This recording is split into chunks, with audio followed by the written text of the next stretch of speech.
What is going on, y'all? Side Perspectives, GeoFlex here, enjoying me a beautiful end of the March lunch, and it just happens to be March 31st, which is International Day of Transgender Day of Visibility. So, I got on my shirt, Protect Trans Folks shirt, and I'm at work, but I'm on break, so I'm about to enjoy the next 20-30 minutes of this break before I walk on back over to the office and get back to work for the next 4 hours. But the reason I'm making this video today is just, again, I've had the privilege to be out of the closet and to be visible for nearly 8 years at this point. So, or 7 years, I should say, at this point. So I came out the closet October 11th, 2018, which October 11th is National Coming Out Day as it pertains to the LGBTQ plus community. And I came out the closet October 11th, 2018. I started gender affirming hormones July 10th, 2019, and it is now March 31st, 2026. So for me, that's going on 7 years of living my truths and being visible. I recognize the privileges that I have that allow me to live my truths and be my authentic self, and which allows me to be visible in the first place. I don't take my privileges for granted. I use my privileges to advocate for the trans community, the intersex community, the non-binary community, LGBTQ plus community, women, black, brown, people of color, and marginalized identities in general. But speaking as it pertains to the transgender community under the transgender term, which is an umbrella term. So people that are gender fluid, gender queer, people who are gender non-conforming, non-binary fall under the transgender umbrella term. Now, if you've been following me, you already know a lot of my story, a lot of my background. I was born intersex. I was never male or female to begin with. So for me, it's a lot of advocacy and work around advocating for the LGBTQ plus community with an emphasis on the transgender and intersex community, because a lot of times we're left out. And currently, this has been an ongoing issue, but when you see what's going on currently with attacks against trans people having bodily autonomy, having access to going to the bathroom, playing sports, accessing gender-affirming healthcare, housing, jobs, you name it, having the proper legal documentation, such as your identification, your license, your ID, your passports. All of these things are under attack for the transgender community. And as we talk about transgender International Day of Trans Visibility, is so important to discuss that and to highlight, yes, some of us are able to be visible, but all of us are not able to be visible because of transphobic laws and legislations and ideologies and beliefs. To me, it's more than just being visible. It's more than just existing. We deserve the same opportunities to live and thrive in society as our cisgender counterparts. And that's in every aspect of life. That's from having a job to being able to purchase a car or purchase a home or rent a home, to having healthy, loving, supportive, romantic relationships, family members, platonic friendships, colleagues, co-workers, things of that nature. So I just want to let it be known, I'm visible for those who are unable to be visible, but I'm also doing my part using the privileges that I do have to advocate for the transgender community. When we think about black and brown trans women, trans girls, trans feminine people, they are disproportionately being murdered and killed in our communities for being trans women, for being trans feminine people, particularly for our black and brown women and women of color in the trans community, feminine people of color in the trans community. And a lot of times when they are being murdered, attacked, physically abused, assaulted, and dehumanized, it's by people in our own communities. It's by typically cisgender males that are ashamed of their attraction towards trans women, towards trans feminine people.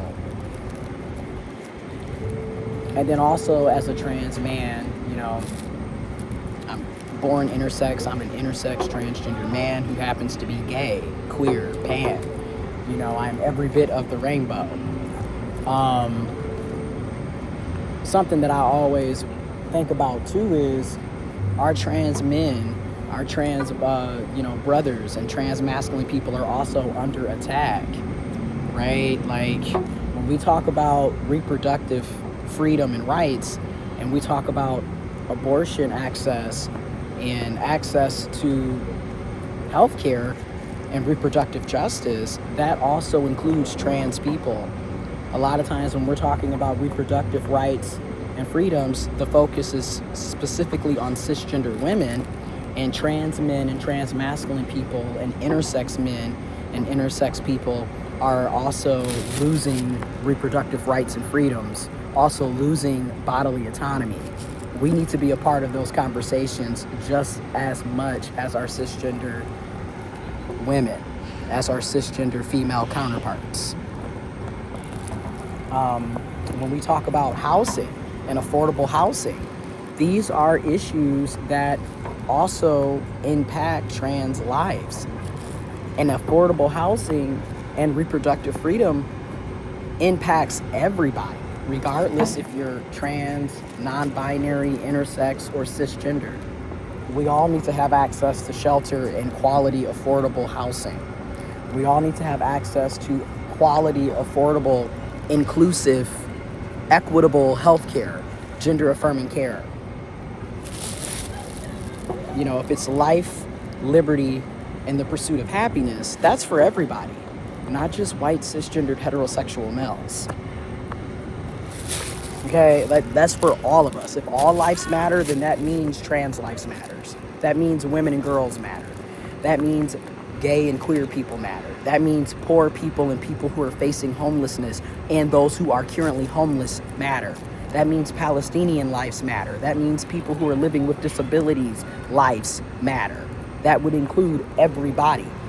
Everybody loves to scream and holler, all lives matter, but then in action, we don't see that. I also want to leave off with saying this: for all the people who claim to be allies, actions need to be behind your words. I can't stress that enough. You know, a lot of people claim to be allies, but then when we look at their actions, or shall we say lack thereof actions, it doesn't really show as ally. You know, if you, for example, if you are dating somebody in the trans community and you're not taking any type of initiative to learn about the experiences of trans people, what legislation and policies are being passed at the local, state, and federal level, and how that's going to impact your significant other who happens to be trans, then you're not really being a good partner, let alone a good friend, let alone an ally. You know, you're not speaking up against transphobia, then what are you doing? And that's real. You know, a lot of us in the trans community, intersex community, are feeling alone. Rightfully so, because we're surrounded by cisgender people who don't speak up about anything unless it directly impacts them, which highlights cisgender privilege at the end of the day.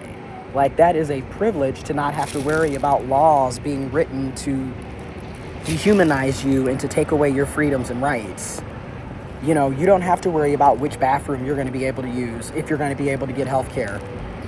It's not being based off of you being cis.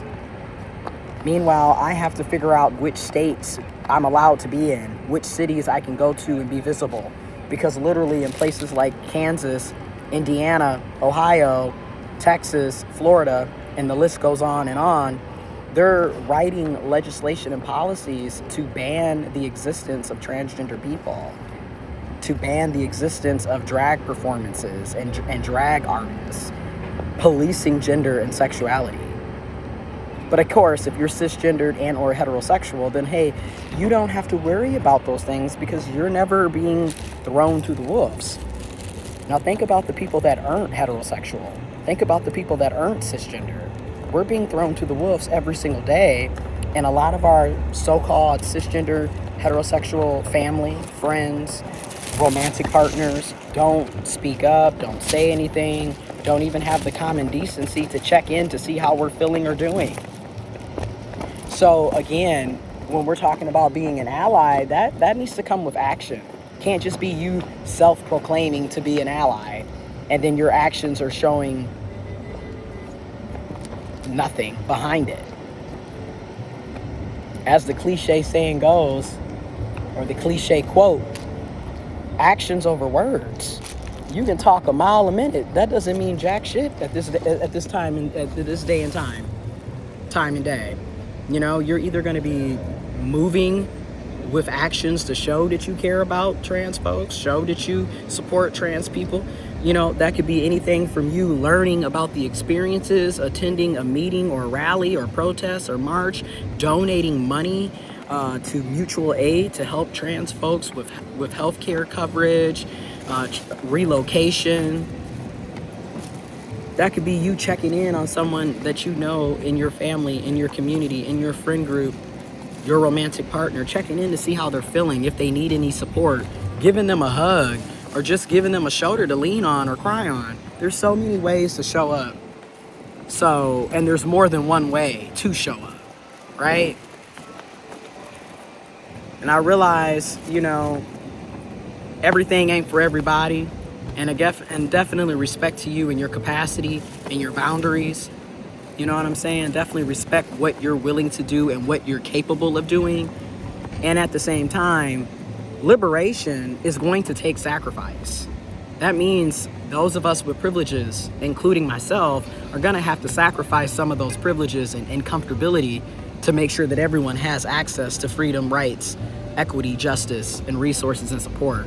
If we're truly fighting for liberation, then we have to become comfortable with the discomfort that comes from advocating and fighting for liberation for all people. And in many situations, you're gonna have to check your privilege. You're gonna have to stop playing the victim when people are holding you accountable. And your actions are gonna have to speak louder than your words. You can't just keep giving us feel-good quotes and statuses. You know, put your money where your mouth is, essentially. And that's where a lot of us are at. And a lot of us have significantly reduced the amount of people that we're hanging around. Because at this day and age, especially speaking on a personal level, I don't have time to be around people that don't have my back, that don't support me, that are not genuine, that don't reciprocate effort and energy, that have all of the excuses in the book for why they can't do something. But then when it comes to them, all of a sudden those excuses disappear. So yeah, anyways, sending love, sending positive energy, love, strength, and solidarity to all of my fellow transgender people, intersex people, non-binary people, queer people, LGBTQ plus people. Trans lives matter. Trans rights are human rights. And if you're an ally, if you're a friend, if you're a family member, if you're a colleague, if you are an ally and you are a romantic interest and you claim to love and care about people in the trans community, speak up for us, stand up for us, defend us, love us, show up for us.